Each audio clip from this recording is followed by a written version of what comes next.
The chains around Lydia Reynolds's wrists rattled as the wagon hit another deep rut, the metal biting into her already raw skin. She hadn't cried in 3 days, not since the bounty hunter had claimed she was a fugitive and chained her like an animal in the back of his wagon bound for Fort Laramie. The year was 1873, and out here in Wyoming Territory, a woman alone had few rights and even fewer protections. The wagon yard loomed ahead as the sun began its descent behind the jagged peaks of the distant mountains. Lydia watched through tangled strands of honey-brown hair as the bounty hunter, a man called Reeves, jumped down from his perch. His boots kicked up dust as he strode toward the saloon without so much as a backward glance at his prisoner. "Water," she croaked, her voice cracking from disuse and thirst. "Please." Reeves either didn't hear her or chose to ignore her plea. He disappeared into the establishment, leaving her alone in the growing twilight, shackled to the wagon bed. The wagon yard was busy with travelers and traders. Men moved about, leading horses, loading supplies, sharing stories of the trail. None spared more than a passing glance at the woman chained in the wagon. Such sights weren't uncommon in these lawless territories. Lydia closed her eyes, trying to conserve what little strength she had left. She'd been on the run for weeks before Reeves caught up with her outside of Cheyenne. The bounty on her head placed there by a vengeful man whose advances she'd rejected was substantial enough to make her a valuable catch. "Miss, you all right there?" The voice startled her. Lydia's eyes flew open to find a tall man standing beside the wagon, his expression concerned beneath the brim of a worn cowboy hat. In the fading light she could make out sharp features, a strong jaw darkened with stubble, and eyes the color of a summer storm. "Does it look like I'm all right?" she managed, hating the tremor in her voice. The stranger's gaze fell to her shackled wrists, and his expression hardened. "Who did this to you?" "Man named Reeves, claims I'm wanted for theft in Denver." She swallowed hard. "It's not true." "Reeves," the man repeated, his voice dropping to a dangerous timbre. "Balding fellow with a scar across his nose?" Lydia nodded. "Known liar and cheat. Brings in innocent folks for bounties that don't exist." The stranger glanced toward the saloon, then back at Lydia. "I'm Isaac Irwin. Most folks call me Ike." "Lydia Reynolds," she replied, not sure why she was bothering with introductions while chained like a criminal.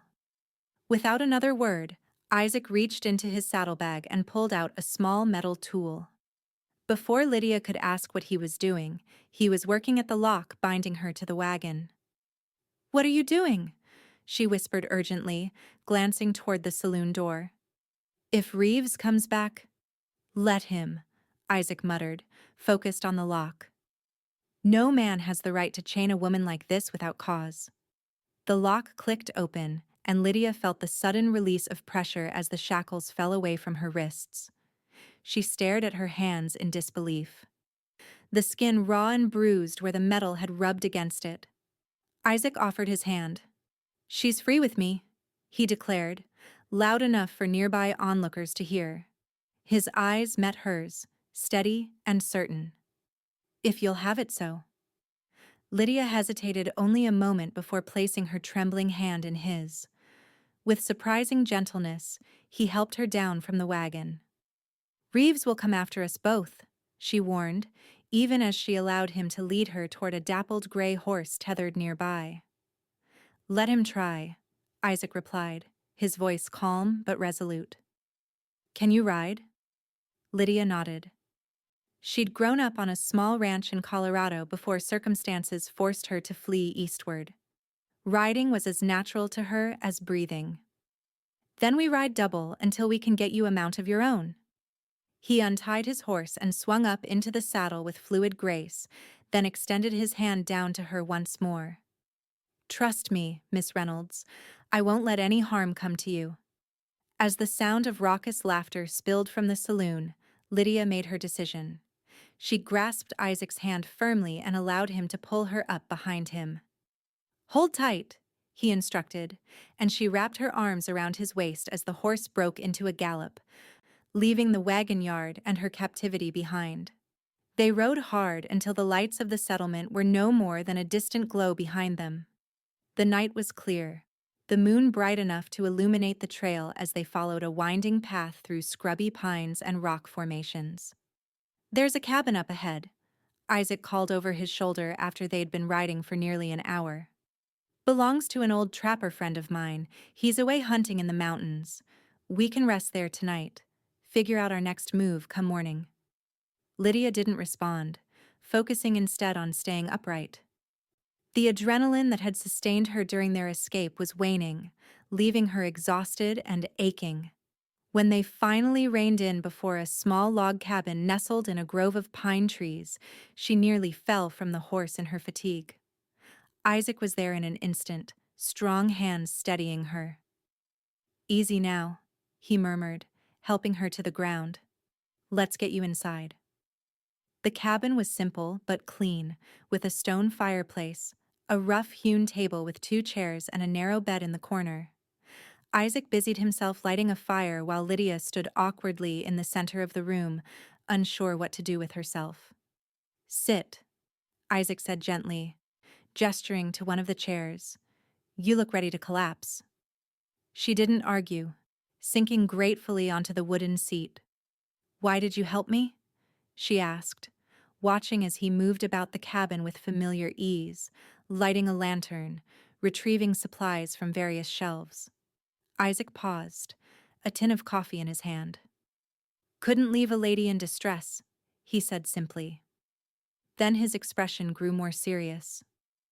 "And I've had run-ins with Reeves before. Man's a disgrace to the badge he claims to wear, brings in innocent folk for bounties, keeps the money for himself. He said I stole jewelry from a wealthy Denver businessman," Lydia explained, her voice barely above a whisper.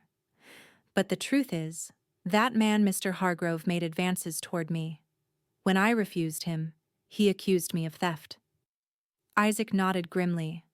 "Tale as old as time out here. Men with power thinking they can take whatever they want." He set a kettle of water on the fire to boil. "You got family somewhere? Folks who'll be worried about you?" Lydia shook her head. "My parents died of fever 2 winters ago. I was working as a seamstress in Denver until—" She trailed off, not wanting to relive the memory of Hargrove's hands on her, his whispered promises of what would happen if she didn't submit to his desires. "Well," Isaac said after a moment of silence, "you're safe for now. Tomorrow we'll head to Silver Creek. I know the sheriff there. Honest man. He can help clear your name." "And what about you?" Lydia asked, studying her rescuer as he prepared 2 tin cups of strong coffee. "Won't helping me cause trouble for you?" A half smile played across Isaac's lips. "Trouble and I are old acquaintances, Miss Reynolds." "Lydia," she corrected him. "Please, call me Lydia." "Lydia," he repeated, and something in the way he said her name made her heart flutter strangely in her chest. "Then you must call me Ike." He handed her a cup of coffee, and their fingers brushed momentarily. Despite her exhaustion, Lydia felt a spark of warmth that had nothing to do with the fire crackling in the hearth. "Thank you," she murmured, not just for the coffee, but for everything, for her freedom, for his kindness, for the promise of safety. Ike nodded, understanding in his storm-gray eyes. "Get some rest," he said. "You take the bed. I'll keep watch." Lydia wanted to protest, to insist she could sleep on the floor, but fatigue overwhelmed her. She managed only a grateful nod before making her way to the narrow bed in the corner. As she sank down onto the rough blanket, she could feel Ike's eyes on her, watchful and protective. For the first time in weeks, Lydia Reynolds closed her eyes without fear. Morning came with golden light filtering through the cabin's single window. Lydia woke slowly, momentarily disoriented by unfamiliar surroundings. The events of the previous day rushed back to her: the wagon yard, the shackles, the cowboy who'd freed her with steady hands and resolute words. She sat up, wincing at the stiffness in her limbs, and found Ike seated at the table, cleaning a revolver with methodical precision. He looked up as she stirred, a smile warming his face. "Morning," he greeted her. "There's coffee still warm by the fire, and I found some biscuits and jerky in the stores." "Thank you," Lydia said, combing her fingers through her tangled hair in a futile attempt to make herself presentable. She was acutely aware of her disheveled appearance. Her dress was dirty and torn in places, her face likely smudged with dust from the trail. As if reading her thoughts, Ike nodded toward a basin of water he'd prepared. "Thought you might want to freshen up. There's a clean shirt of mine there if you want something less traveled in." Gratitude washed over her. "You're very kind, Mr. Irwin." "Ike," he reminded her with a gentle smile, "and it's not kindness. Just common decency." After Ike stepped outside to give her privacy, Lydia washed as best she could with the cold water.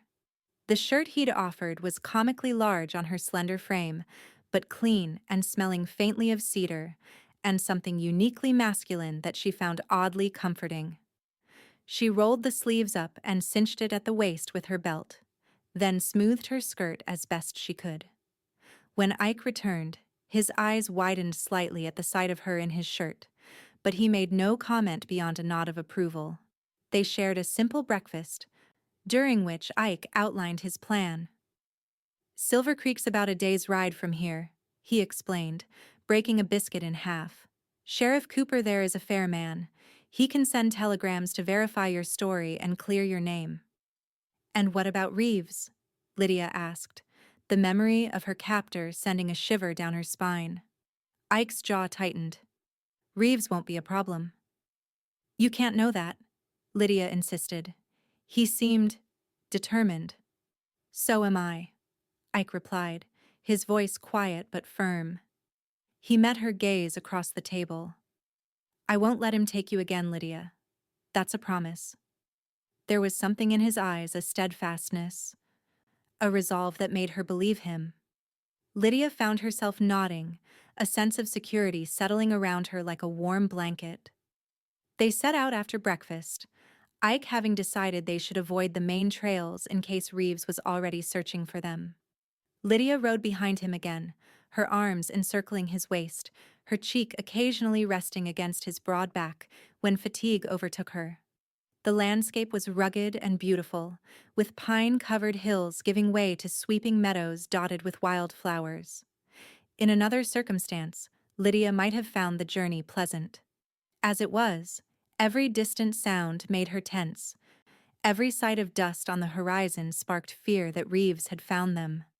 Midday, they stopped beside a clear stream to rest the horse and eat a small meal of jerky and dried fruit that Ike had packed in his saddlebags.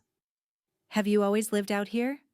Lydia asked as they sat in the dappled shade of a cottonwood tree, the sound of running water a soothing backdrop to their conversation. Ike shook his head. "Born in Boston, actually. Father was a banker. Wanted me to follow in his footsteps." A wry smile crossed his face. "I had other ideas." "So you came west?" "When I was 18, worked cattle drives, tried my hand at prospecting, rode with the Pony Express for a spell before the war." He glanced at her. "What about you? You mentioned Colorado?" Lydia nodded. "My father had a small horse ranch outside Denver. Nothing fancy, but we got by. After he and my mother passed, I couldn't manage it alone. Sold the land, took a position as a seamstress with a dressmaker in the city." Her expression darkened. "That's where I met Hargrove. He was having suits made, saw me working on alterations." Ike's expression remained neutral, but she could see the tension in his shoulders. "And he took a liking to you." "If you could call it that," Lydia said bitterly. "He started coming in regularly, asking for me specifically. Then he began waiting outside when I finished work, offering to escort me home. I declined, of course, but he was persistent." She looked down at her hands, remembering the night Hargrove had followed her home, cornered her in the darkened hallway of her boarding house. When I made it clear I wasn't interested, he became angry. Said no seamstress had the right to refuse a man of his standing. Her voice dropped to nearly a whisper. The next day, his wife's diamond necklace was reported missing, and somehow my name was connected to the theft. Ike's hand covered hers, warm and reassuring. Men like Hargrove are cowards at heart, using their money and influence to hurt those who can't fight back. I ran, Lydia admitted. Perhaps I shouldn't have, but I knew no one would believe my word against his. I headed east, thinking to start over somewhere new. That's when Reeves found me. You did what you had to do, Ike assured her, and now we'll set things right. His confidence was infectious, and Lydia found herself smiling despite the uncertainty of their situation. You seem very sure of that. I am, he replied, returning her smile with a warmth that reached his eyes. I've got a feeling about you, Lydia Reynolds. You're a survivor. They continued their journey, taking a winding path through less traveled terrain. Ike clearly knew the land well, navigating with the ease of someone who had spent years exploring its contours. As they rode, he pointed out landmarks and shared stories of his adventures in the territory. By late afternoon, they had climbed to a ridge overlooking a vast valley. In the distance, Lydia could make out the scattered buildings of what she assumed was Silver Creek. We'll reach town by sunset, Ike told her, reining in his horse to admire the view. Sheriff Cooper will put us up for the night. Tomorrow, we can start clearing your name. Lydia nodded, but a sudden apprehension gripped her. What if Sheriff Cooper didn't believe her? What if word had already reached him about a fugitive woman and the cowboy who'd helped her escape? What if— Stop, Ike said softly, twisting in the saddle to look at her. I can practically hear you worrying. I can't help it, she admitted. I'm dragging you into my troubles. If something happens— Nothing's going to happen, he interrupted firmly. And you didn't drag me anywhere. I chose to help you, Lydia. I'd do it again in a heartbeat. There was something in his voice, a sincerity that made her breath catch. Their eyes met, and for a moment, Lydia forgot about Reeves, about Hargrove, about all the troubles that had led her to this moment. There was only Ike, with his storm-gray eyes and the promise of safety in his steady gaze. The moment was broken by the distant sound of hoofbeats. Ike's head snapped up, his expression instantly alert. Riders coming, he muttered, scanning the trail behind them. Could be nothing, but let's not take chances. He urged his horse forward, guiding the animal down the ridge toward a thicket of pine trees that would provide cover. They had just reached the shelter of the trees when 3 riders appeared on the ridge they had vacated moments before. Even from a distance, Lydia recognized Reeves's stocky build. A cold dread settled in her stomach. It's him, she whispered, her fingers tightening reflexively on Ike's shirt. I see him, Ike replied grimly. Looks like he's brought friends. Through the screen of pine boughs, they watched as Reeves and his companions surveyed the landscape. For a heart-stopping moment, it seemed as though Reeves was looking directly at their hiding spot. Then he gestured to his companions, and the 3 riders continued along the ridge, heading in a direction that would eventually intercept the trail to Silver Creek. They're going to cut us off, Lydia realized with growing panic. Ike nodded, his expression thoughtful rather than fearful. They're assuming we're heading straight for town. We'll have to take a different approach. But you said we needed to reach the sheriff, Lydia protested. And we will, Ike assured her. Just not the way Reeves is expecting. He studied the terrain ahead of them. There's an old mining trail that cuts through the foothills. Longer route, but it'll bring us into town from the south instead of the east. Reeves won't be watching for us there.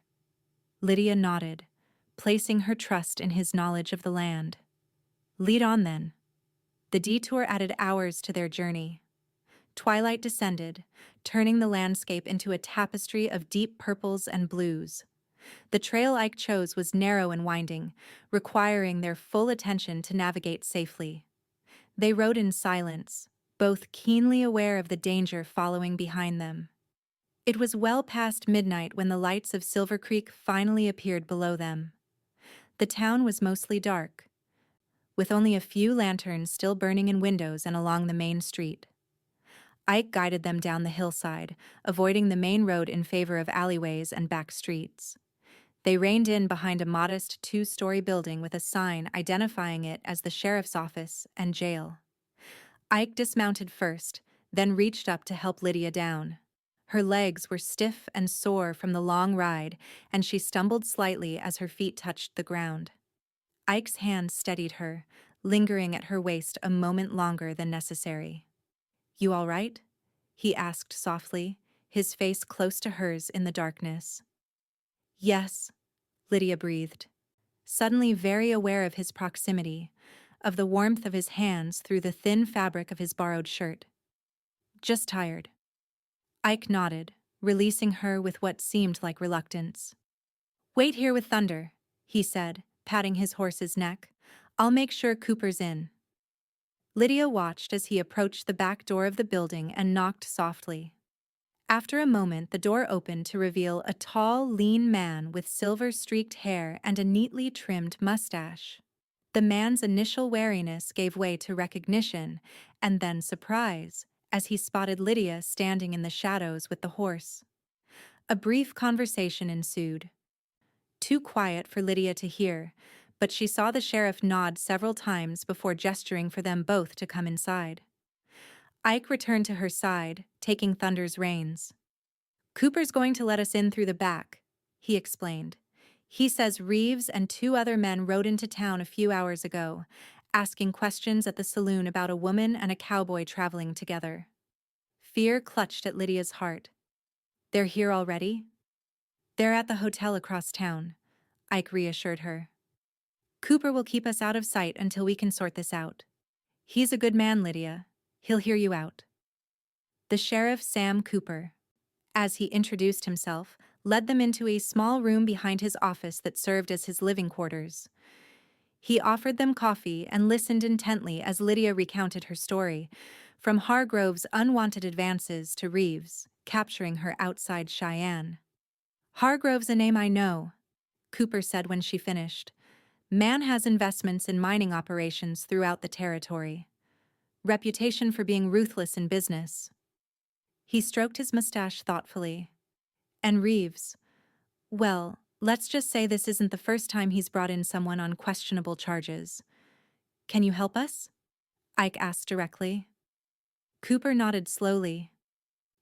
"I can send telegrams in the morning, check if there's actually a warrant out for Miss Reynolds. If there isn't, and I suspect there isn't, then Reeves has no authority to take her anywhere." "And if there is?" Lydia asked, voicing her deepest fear. "Then we address that too," Cooper said firmly. "False accusations can be challenged, especially with witnesses to character." He glanced at Ike. "And I imagine Irwin here would be willing to stand up for you." "Without hesitation," Ike confirmed, his gaze meeting Lydia's with unwavering certainty. Cooper offered them use of two small cells, more comfortable than they look, he assured them with a wry smile for the night. The cells were clean, with decent mattresses on the bunks, and fresh blankets that the sheriff provided from his own quarters. "Get some rest," Cooper advised. "We'll tackle this properly in the morning." After the sheriff retired to his room, Lydia sat on the edge of her bunk, exhaustion warring with anxiety in her mind. Through the bars, she could see Ike in the adjoining cell, removing his boots and hat. "Ike," she called softly, "do you really think this will work?"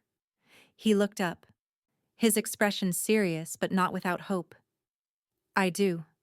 Cooper's a man of his word. If anyone can help clear your name, it's him." "And if he can't?" Ike moved to the bars separating their cells, wrapping his hands around the metal. "Then we'll find another way," he promised. "I meant what I said in that wagon yard, Lydia. You're free with me. I won't let them take that freedom away again." The conviction in his voice brought unexpected tears to her eyes. In the short time she'd known him, Ike Irwin had shown her more kindness and loyalty than she'd experienced in years. There was something about him, a steadfastness, an honor that seemed rare in this harsh land that made her believe him. "Thank you," she whispered, moving to her own bars, her fingers coming to rest just below his. "For everything." Their eyes held across the small space between cells, and Lydia felt a warmth bloom in her chest that had nothing to do with fear or exhaustion. It was something else entirely, something new and fragile and full of possibility. "Get some sleep," Ike said gently, reluctantly pulling away from the bars. "Tomorrow's a new day." As Lydia lay down on the narrow bunk, she found herself thinking not of Reeves or the dangers that still lurked, but of storm-gray eyes and the promise they held. Morning arrived with the sound of activity in the sheriff's office. Lydia woke to find Cooper already up and about, stoking a small stove where coffee percolated, filling the air with its rich aroma. Ike was helping him, setting out tin cups and a plate of biscuits on a small table. "Morning, Miss Reynolds," Cooper greeted her as she sat up, smoothing her skirt and trying to tame her sleep-mussed hair. "Hope you managed some rest." "Better than I expected, thank you," Lydia replied truthfully. Despite the circumstances, she had slept soundly, secure in the knowledge that both Cooper and Ike were standing guard over her safety. Cooper unlocked both cell doors, inviting them to join him for breakfast. As they ate, he outlined his plan for the day. "I'll send telegrams to Denver and Cheyenne first thing," he explained. "If Hargrove filed charges, we'll find out exactly what they are. Meanwhile, you two stay out of sight. Reeves was asking all over town last night about a man and woman traveling together." "Has he come to you directly?" Ike asked. Cooper shook his head. "Not yet. But it's only a matter of time. When he does, I'll handle him."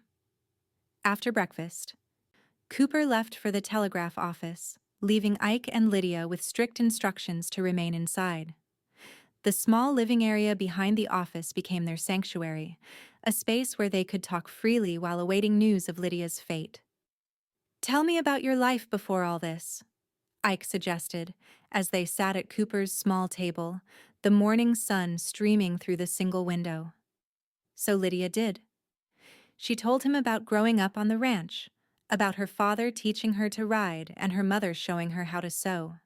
She described the small herd of horses they'd raised, the pride she'd felt when her father trusted her to break the younger colts.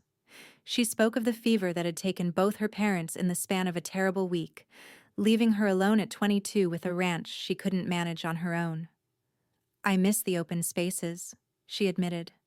"Working in the city, living in a cramped boarding house, it never felt right." Ike nodded, understanding in his eyes.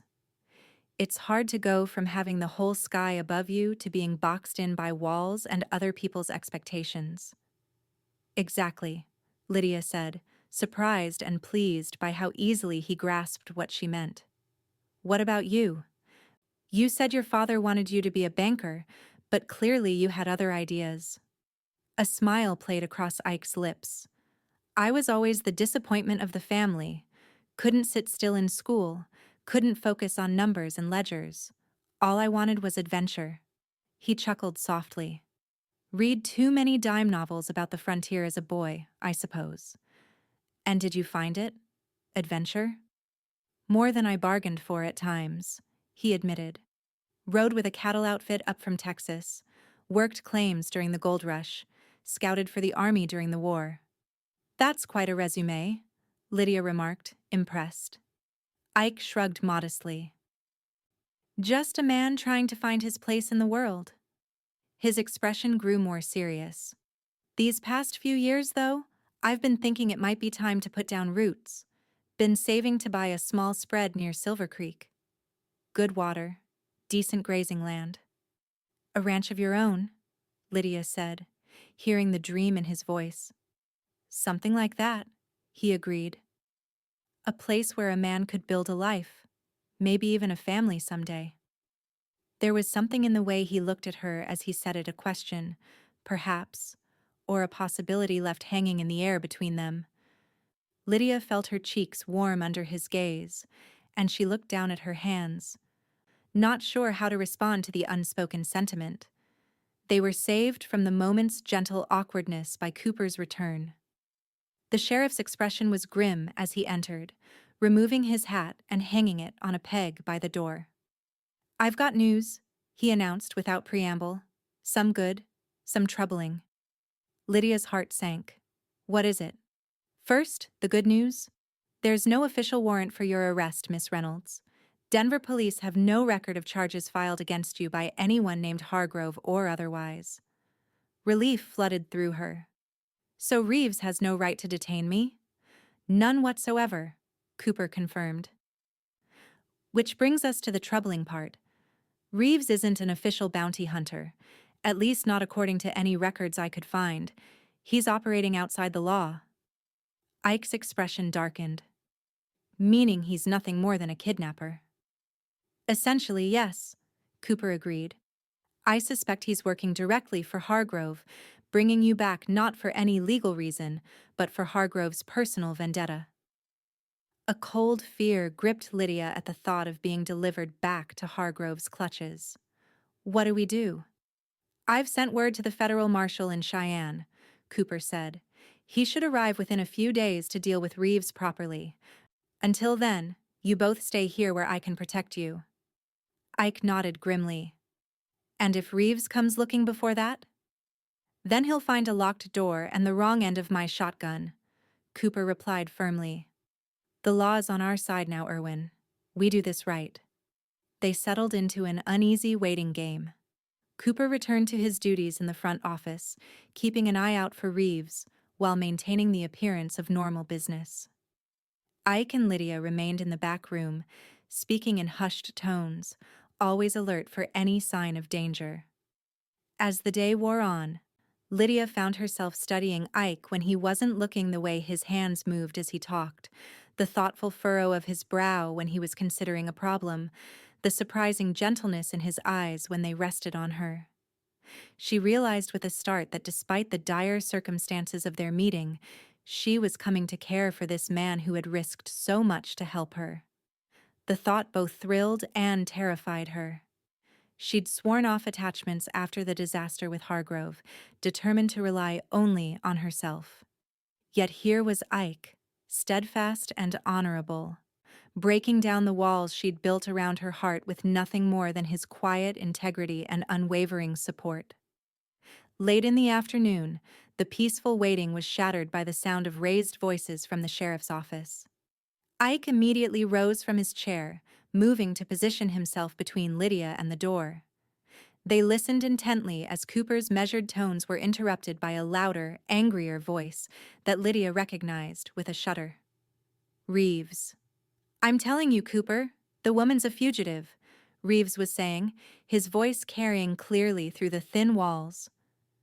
"I've got papers." "Papers anyone could have written," Cooper cut in smoothly. "I've checked with Denver Reeves. There's no warrant for Lydia Reynolds. You've got no authority to take her anywhere." A tense silence followed, broken by Reeves's lower, more menacing tone. "This isn't about the law, Cooper, and you know it. Hargrove's paying good money to have her brought back. Step aside, and there's something in it for you too." "Are you attempting to bribe an officer of the law?" Cooper's voice had turned dangerously cold. "Because that's a crime I'd be happy to arrest you for right now." "Don't play righteous with me," Reeves snarled. "Every man has his price. Name yours." "Get out of my office," Cooper ordered, "and stay away from Miss Reynolds. The federal marshal will be here in 2 days, and he'll be very interested in hearing about your activities." "You're making a mistake," Reeves warned. "Hargrove isn't a man you want as an enemy." "Neither am I," Cooper replied evenly. "Now go, before I decide those fake papers of yours are worth a night in my jail." Heavy footsteps stomped across the office, followed by the slam of a door. A moment later, Cooper appeared in the doorway to the back room, his expression grim but determined. "He knows you're here," he told them without preamble. Don't know how, but he does. And he's not going to give up easily. What do we do? Lydia asked, her voice barely above a whisper. Cooper exchanged a look with Ike. We need to move you. Reeves will be watching the office now, waiting for a chance to get to you. My ranch, Ike suggested. It's isolated, defensible. You've barely started building it, Cooper pointed out. Is there even a proper structure yet? Cabin's up, Ike replied. It's not much, but it's solid, and Reeves doesn't know about it. Cooper considered this, then nodded. It's better than keeping you here, where he knows to look. He moved to a cabinet and removed a shotgun, checking it before handing it to Ike. Take my horse out the back. Yours is too recognizable. I'll create a distraction to draw Reeves's attention while you slip away. Ike accepted the weapon with a nod of thanks. We'll need supplies. Already thought of that, Cooper said, indicating a saddlebag packed and ready on the table. Enough food for a few days, ammunition, basic necessities. Lydia watched this exchange with growing apprehension. What about you, Sheriff? Won't Reeves suspect you helped us escape? Cooper smiled grimly. Let him. I've dealt with worse than Reeves in my time. He checked the window, scanning the street outside. Wait for my signal. When you hear a commotion out front, that's your chance to go. The wait seemed interminable. Ike checked the shotgun methodically, ensuring it was loaded and ready. Lydia gathered her few belongings, her heart pounding with a mixture of fear and anticipation. When the sound of raised voices finally erupted from the street outside, Cooper nodded sharply. That's it. Go, now. Ike took Lydia's hand, guiding her swiftly through the back door to where Cooper's horse, a sturdy bay gelding, waited, already saddled. With practiced efficiency, he helped her mount, then swung up behind her, the shotgun secured across his lap. Stay safe, Cooper told them, his weathered face serious. I'll send word when the marshal arrives. Thank you, Lydia said earnestly, meeting the sheriff's steady gaze. For believing me. Cooper merely nodded, then stepped back, allowing Ike to guide the horse down the narrow alley behind the sheriff's office. They kept to the back streets, moving at a controlled pace to avoid drawing attention. Only when they reached the outskirts of town did Ike urge the horse into a faster gait, heading northwest toward the foothills. They rode in tense silence, both scanning their surroundings for any sign of pursuit. The sun was beginning its descent, casting long shadows across the landscape. Lydia found herself instinctively leaning back against Ike's solid presence, drawing comfort from his steady breathing and the secure circle of his arms around her as he held the reins. How far is your ranch? She asked after they'd been riding for nearly an hour, the town long since vanished behind them. Another hour or so, Ike replied, his voice close to her ear. It's tucked up in a valley, good water source, sheltered from the winds. You speak of it like you love it already, Lydia observed. She felt rather than saw his smile. I do. It's not much yet, just the beginnings of what I hope it will be, but it's mine. First thing I've ever truly owned. There was pride in his voice, a quiet satisfaction that Lydia understood perfectly. She had felt the same about her family's ranch, before circumstances forced her to sell it. Tell me about your plans for it, she encouraged, partly out of genuine interest and partly to distract herself from the worry that Reeves might be following. Ike seemed to understand her need for distraction. He described his vision for the property, the herd of cattle he planned to build, the orchard he hoped to plant, the larger house he would eventually construct to replace the small cabin. As he spoke, Lydia could almost see it, the thriving ranch, the life he was working toward. It sounds wonderful, she said sincerely when he finished. A true home. That's the hope, Ike agreed, a note of something wistful entering his voice. A place for peace, for family, for the future. The implications of his words hung in the air between them, unspoken but undeniable. Lydia felt her heartbeat quicken, but before she could respond, Ike stiffened behind her. "Riders," he said tersely, nodding toward a dust cloud visible on the horizon behind them. 3 of them, moving fast. Fear clutched at Lydia's throat. "Reeves?" "Can't tell from here, but we should assume so." Ike altered their course slightly, guiding the horse toward a line of rocky outcroppings. "We'll take the high trail through the rocks. It's harder to follow, and we'll have better visibility if they try to come after us." The path he chose was steep and challenging, requiring the horse to pick its way carefully among loose stones and narrow passages. Lydia held tight to the saddle horn, trying to maintain her balance as they climbed higher into the rugged terrain. Behind them, the dust cloud grew closer, the riders now clearly visible as they approached the base of the rocky slope. "It's them," Ike confirmed grimly as he glanced back. "Reeves and his men." "They're gaining on us," Lydia observed, her voice tight with fear. Ike nodded, urging the horse to greater speed where the path allowed. "We're almost to the ridge. Once we're over it, the trail down to the valley is tricky if you don't know it. Might buy us some time." They crested the ridge just as the first shots rang out, bullets whining off the rocks around them. Ike cursed under his breath, wrapping one arm protectively around Lydia's waist as he guided the horse down the steep trail on the other side. "Hold tight," he instructed, and she did, pressing herself against him as they descended at a dangerous pace, the horse sliding on loose gravel with each turn in the path. More shots echoed behind them, but the winding trail and the growing distance made them wild and inaccurate. Ike kept them moving, navigating the treacherous descent with skill born of familiarity. When they finally reached the valley floor, he urged the horse into a gallop across the open meadow toward a stand of pine trees in the distance. "The cabin's just beyond those trees," he told Lydia, his breath warm against her ear. "We'll make it." She wanted desperately to believe him, but the sound of hoofbeats behind them was growing louder again. Reeves and his men had negotiated the descent more quickly than expected, and were once more closing the gap. The pines loomed larger as they approached, offering the promise of cover. Just as they reached the edge of the trees, another volley of shots rang out. The horse beneath them screamed and stumbled, pitching forward. Ike barely had time to wrap his arms around Lydia before they were both thrown from the saddle, tumbling to the ground in a tangle of limbs and dust.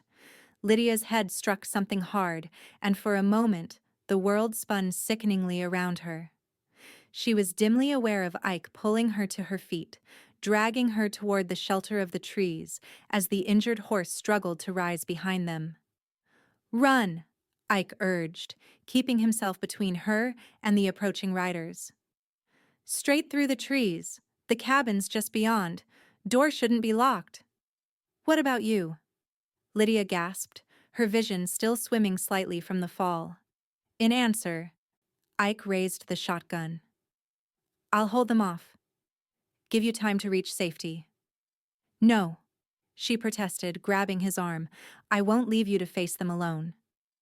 His eyes met hers, fierce with determination and something else, something that made her breath catch. "I need you safe, Lydia," he said, his voice rough with emotion. "Please." In that moment, with danger bearing down on them and fear clawing at her throat, Lydia realized the truth of what had been growing between them since that moment in the wagon yard. This wasn't just about rescue or protection. It was about connection, about finding in each other something neither had expected but both desperately needed. "Come with me," she pleaded. "We can make it together." Ike hesitated, glancing back at the approaching riders, then at the dense trees ahead. Making a swift decision, he nodded. "Together then. Go." They ran, weaving through the pines, the shotgun clutched in Ike's hands. Behind them, Reeves and his men had reached the fallen horse, their shouts echoing through the trees as they dismounted to continue the pursuit on foot. The cabin appeared suddenly before them, a solid structure of logs and stone, simple but sturdy. Ike pushed Lydia ahead of him as they crossed the small clearing surrounding it. "Inside," he urged. "Bolt the door behind you." She stumbled up the 2 steps to the porch, pushing open the heavy wooden door. The interior was dimly lit by the fading daylight filtering through 2 small windows, revealing a sparse but tidy single room with a stone fireplace, a rough-hewn table with 2 chairs, and a narrow bed in the corner. Ike followed her inside, securing the door with a heavy wooden bar. "There's a rifle above the fireplace," he said, moving to check the windows, "and ammunition in the trunk by the bed." Lydia retrieved the rifle, surprised by her own steadiness as she checked that it was loaded. Her fear had given way to a kind of focused determination. She wouldn't be taken again, not by Reeves, not to be returned to Hargrove. She would fight alongside Ike, whatever came. They didn't have to wait long. Voices approached the cabin, Reeves's distinctive growl carrying clearly through the walls. "We know you're in there, Irwin. Send the woman out, and maybe I won't put a bullet in you for the trouble you've caused." Ike positioned himself at one window, gesturing for Lydia to take cover near the other. "Not a chance, Reeves," he called back. "The law's already involved. Cooper's sent for the federal marshal. You'd be smart to ride away now, before you add more charges to your list." A harsh laugh was the only response, followed by the crack of a rifle shot. The bullet splintered the wooden shutter beside Ike's head, sending fragments flying. He ducked instinctively, then raised the shotgun and fired through the narrow opening, eliciting a cry of pain from somewhere outside. "Got one," he muttered, reloading quickly. "How many shells do we have?" Lydia asked, her voice remarkably steady as she peered cautiously through her own window. "6 for the shotgun, maybe 20 for the rifle," Ike replied grimly. "We need to make them count." Another volley of shots peppered the cabin, bullets thudding into the thick logs or whistling through the small windows. Lydia fired the rifle when she glimpsed movement among the trees, uncertain if she hit anything but determined to show Reeves they wouldn't be taken easily. The exchange continued as daylight faded, plunging the forest into deep shadow. Inside the cabin, darkness gathered, broken only by muzzle flashes when they fired. Ike moved to Lydia's side, touching her arm gently. "They're trying to circle around," he whispered. "I think they're going to try for the back wall, maybe set fire to the place to smoke us out." Fear clutched at Lydia's heart. "What do we do?" Ike's expression was grim in the fading light. "We need to end this before they get the chance." He hesitated, then added, "I'm going out there." "What?" "No." Lydia grabbed his arm. "That's suicide." "They won't expect it," Ike explained. "And in the dark, I might be able to get the drop on them." He covered her hand with his own. "It's our best chance, Lydia." She wanted to argue, to beg him to stay, but the determination in his eyes told her his mind was made up. Instead, she did something that surprised them both. She leaned forward and pressed her lips to his in a brief, fierce kiss. "Come back to me," she whispered against his mouth. Ike's hand came up to cradle her face, his touch gentle despite the calluses on his fingers. "I will," he promised. "Keep firing occasionally so they think we're both still in here." Before she could say anything more, he was moving to the door, sliding the bar back silently. With one last look at her, he slipped out into the darkness, closing the door behind him. Lydia stood frozen for a moment, the ghost of his kiss still on her lips. Then she took a deep breath and moved back to the window, raising the rifle. Following Ike's instructions, she fired occasionally into the trees, trying to maintain the illusion that both defenders were still inside the cabin. Minutes stretched into what felt like hours.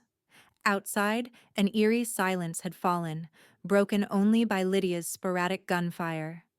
She strained her ears for any sound that might indicate what was happening in the darkness beyond the cabin walls.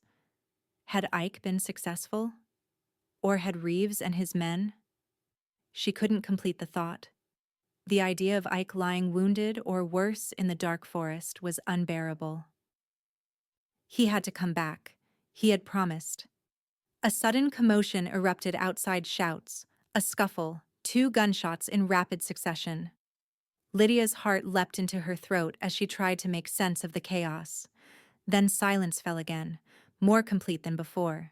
She waited, the rifle clutched in trembling hands, her breath coming in shallow gasps.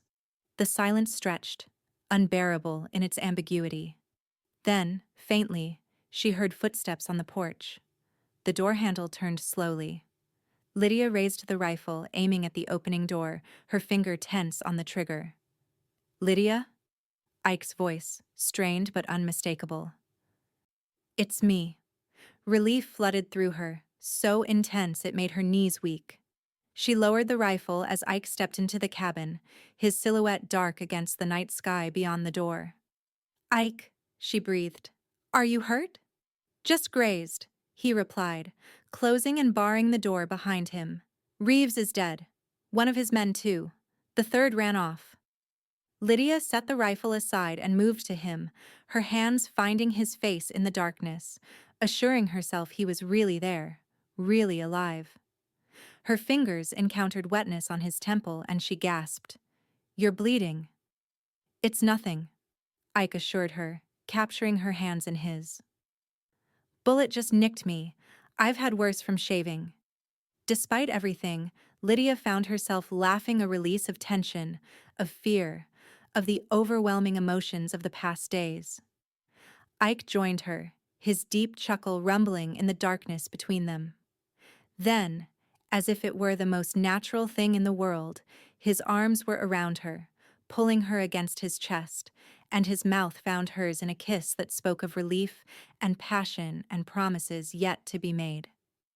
Lydia melted into him, her arms winding around his neck, returning his kiss with all the emotion that had been building since the moment he broke her shackles and offered her freedom. In the darkness of the cabin, with danger finally behind them, they found in each other a safe harbor, a beginning. When they finally parted, both breathing heavily, Ike rested his forehead against hers. "I should light a lantern," he murmured, though he made no move to release her. "Check that wound properly." "In a minute," Lydia replied, unwilling to break the moment. Her fingers traced the line of his jaw, the curve of his lips. "I thought I'd lost you out there." "Never," Ike promised, his voice rough with emotion. "I meant what I said, Lydia. You're free with me. Always." The simple declaration held within it all the feelings he couldn't yet put into words. Devotion, protection, a future shared. Lydia understood, because she felt it too, this connection that had sparked in the most unlikely of circumstances and grown into something precious and vital.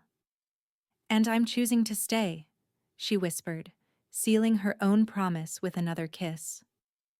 The days that followed unfolded with a dreamlike quality for Lydia. Sheriff Cooper arrived the morning after the confrontation, having followed their trail when he heard about the gunfire. He listened grimly to their account of the events, then nodded with grim satisfaction. Reeves was wanted in 3 territories, he informed them. Been operating as a bounty hunter without credentials for years, bringing in innocent folks for private vendettas. The world's better off without him. With Cooper's help, they buried Reeves and his fallen companion at the edge of Ike's property, marking the graves with simple stones. The third man had disappeared into the wilderness, but Cooper assured them he would be looking out for him. As for Hargrove, the sheriff added, the marshal's looking into his activities now. Seems you weren't the first woman to face his unwanted attentions. Miss Reynolds, several others have come forward since I started asking questions. Will there be charges against him? Lydia asked, hardly daring to hope. Cooper nodded. The marshal thinks so. Between the false accusations against you and the hiring of Reeves, Hargrove's in considerable trouble. You may need to testify eventually, but for now, you're free to go wherever you please. Freedom. The word held new meaning for Lydia now. It wasn't just about being unchained, unshackled from physical bonds. It was about choosing her own path, following her heart without fear or constraint. And her heart, she had discovered, belonged firmly with Ike Irwin. She stayed at the cabin while Ike worked to build his ranch, helping where she could, learning the rhythms of the land. Together, they planted the beginnings of the orchard he had dreamed of, marked out pastures for future cattle, and expanded the cabin to include a proper kitchen and a second room. Summer turned to autumn, bringing with it cooler days and spectacular colors to the surrounding forest. On a particularly beautiful evening, with the setting sun painting the mountains gold and crimson, Ike took Lydia's hand and led her to a ridge overlooking the valley that was becoming their home. "I have something to ask you," he said, his voice unusually serious as they stood side by side, watching the day's last light fade from the peaks.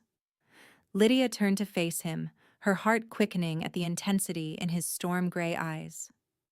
"What is it?" Instead of answering immediately, Ike reached into his pocket and withdrew a small object.